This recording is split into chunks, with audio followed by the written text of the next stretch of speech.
أعود إلى ضيفتي وضيفتكم هذه الليلة الأستاذة نهال صلاح، رئيس تحرير تنس طاف وكلمتنا.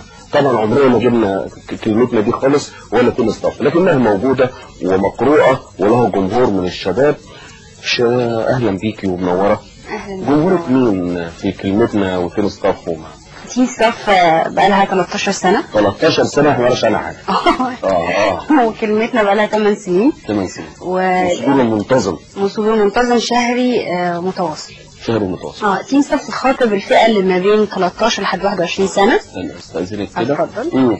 وكلمتنا بتخاطب الفئة اللي ما بين 18 ل 24، هي فئة الجامعة.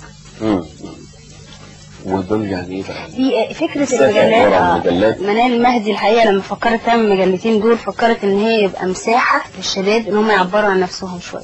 تبقى دي مساحة ان الشباب يتكلم عن نفسه بدل ما ناس تتكلم عن الشباب. يعني دي محررة الشباب. شباب من ألف للياء، من الصفحة الأولى للصفحة الأخيرة.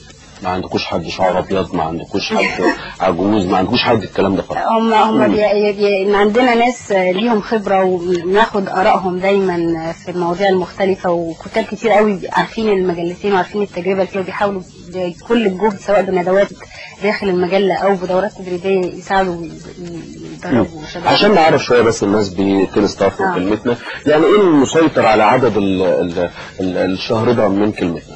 يعني ايه الغلاف انتوا اخترتوا هنا؟ المسيطر على العدد طبعا كان ملف غزة، كنا بنعمل زي دوكيومنتيشن لكل اللي حصل. من مين النجمين دول؟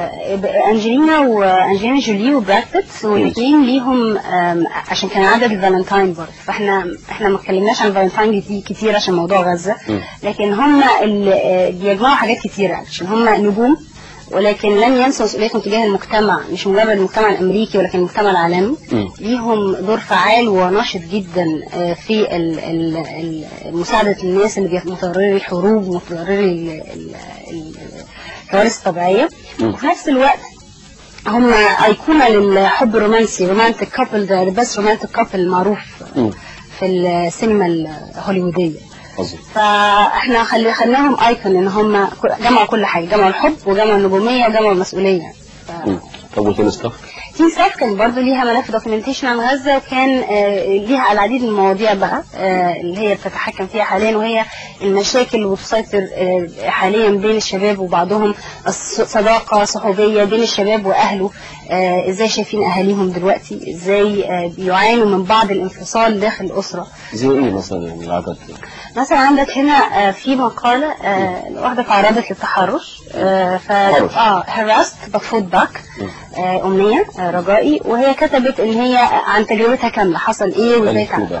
هي حصل ان هي تم التحرش بيها في احد الشوارع في المهندسين، وبعد كده طلعت لمكان الشغل بتاعها وهم انفعلوا ونزلوا معاها، دوروا عليهم لقوا شويه الشباب اللي هم شويه هاربين من المدرسه موجودين في الجزيرة اللي في النص في المهندسين، جابوهم ودخلوا، راحوا بدل ما يودوهم للقسم عشان ما يضيعوش مستقبلهم، يعني راحوا بيهم للمدرسة، وبتحكي بقى التفاصيل الشنيعة اللي يعني اللي تحرش بيها اطفال صغيرة كده يعني.